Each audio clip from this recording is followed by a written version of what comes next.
민주당의 경선 과정, 이재명이 대선 후보가 되는 그 과정에 대해서 이낙연 측이 이의를 제기하면서 민주당도 내부 분열을 겪고 있습니다. 문재인이 사실상 이재명을 추인하는 듯한 스탠스를 취하고 송영길도 결선 투표를 할 생각이 없다고 나선 데다가 민주당에서 공식적으로 이의 신청을 받아들이지 않겠다고 발표를 했고요. 김어준도 결선 투표를 하는 것이 정치적으로 불가능하다고 이야기를 하면서 결선 투표로 가게 될 확률은 거의 없는 상황입니다. 정치적으로 불가능하다. 이 말은 사실 굉장히 웃긴 말입니다. 뜻을 따져보자면 지금 민주당 내에서는 이낙연 당신 편이 없다는 뜻이에요. 어쨌든 결과가 뒤집힐 확률은 사실상 없는 상황이지만 어느 부분이 문제였는지 한번 이야기를 해보죠. 강 건너 불구경을 한번 해봅시다. 민주당의 경선 방식은 우선 이 후보자 중에서 상위 6명이 본 경선에 올라가고 전국을 순회하면서 경선 투표를 진행합니다. 그리고 모든 표를 합산해서 과반수가 넘어가는 사람이 나오면 그 사람이 후보가 되고요. 과반을 넘는 후보가 나오지 않으면 상위 2명이 다시 결선 투표를 진행해요. 지난 영상에서 잠깐 설명을 드렸지만 여기에서 문제가 발생하는 겁니다. 결과는 이재명이 50.29%를 받아서 과반이 살짝 넘는 득표로 결선 투표 없이 대선 후보로 결정이 됐습니다. 그런데 그 계산 과정에서 경선 과정 도중에 사퇴한 정세균과 김두관이 받은 표를 무효표 처리를 해버린 거예요. 이미 투표가 일어난 상황에서 28,399표가 무효표 처리되면서 총 투표의 모수가 바뀌고 모수가 줄어드는 바람에 이재명이 간발의 차로 과반을 넘기게 된 겁니다. 더민당 당규에는 이런 조항이 있어요. 경선 과정에서 후보자가 사퇴하는 때는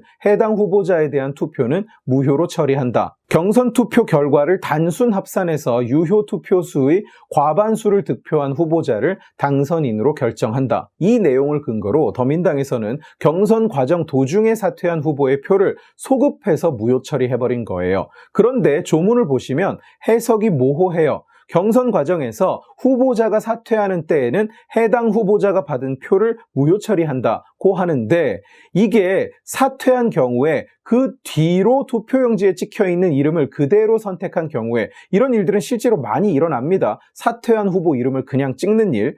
그건 무효표 처리를 한다고 해석이 될 수도 있고요. 또 그냥 사퇴한 후보는 아예 표를 받지 않은 것으로 한다. 전부 무효 처리를 한다. 이렇게 해석될 수도 있는 거예요. 그런데 양측 모두 여기에 민감하게 굴만한 요소가 있는 겁니다. 첫째로 더민당은 지금 두 번째 해석을 적용해서 중도 사퇴한 정세균과 김두관의 표 아예 전체를 무효 처리했다는 거고 그 결과 이재명이 과반을 넘었다는 거예요. 그런데 소급 적용해서 무효표 처리를 하지 않고 정세균, 김두관의 후보 자격이 유효할 때 받은 표를 유효표로 계산을 하면 이재명의 득표는 49.32%로 과반이 넘지 않습니다. 그러면 결선 투표를 해야 되는 거예요. 둘째로 경선 과정 내내 이재명에게 유리하게 흘러가던 양상이 최근 뒤바뀌었습니다. 화천대유 의혹은 양파처럼 까도 새 이야기가 나오고 있는 중이고 이재명의 주변인들이 왕창 엮여 있는데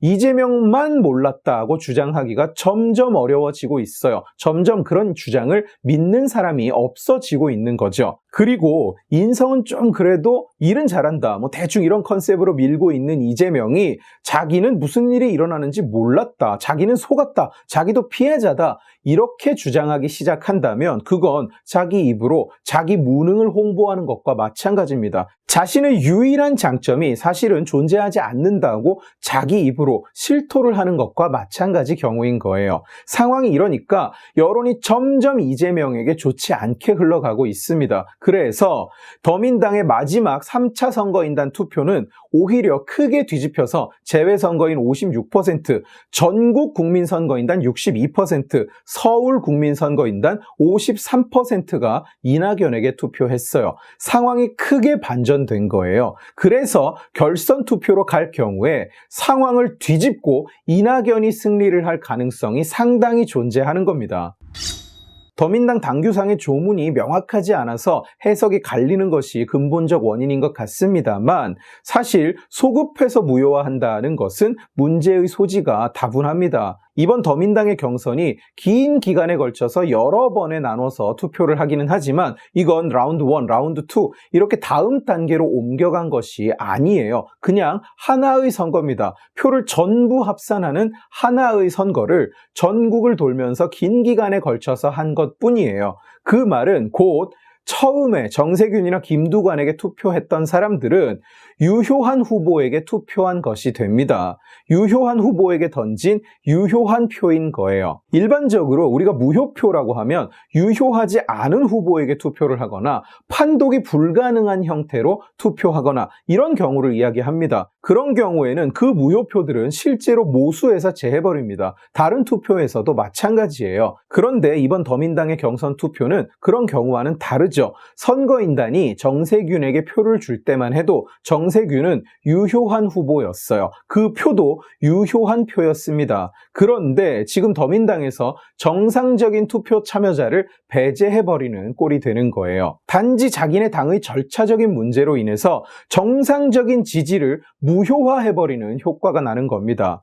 이게 국힘당식으로 1라운드 투표 한 번, 2라운드 투표 한 번, 3라운드 투표 한 번 이렇게 따로따로 진행을 했다면 전혀 일어나지 않았을 일입니다. 만약 2라운드 도중에 특정 후보가 사퇴를 한다. 그러면 1라운드에 그 후보가 받은 표는 다 유효한 표로 처리가 됐어요. 1라운드를 집계하면서. 그리고 2라운드 투표를 할 때는 중간에 사퇴한 이 후보는 아예 리스트에 나오지 않겠죠.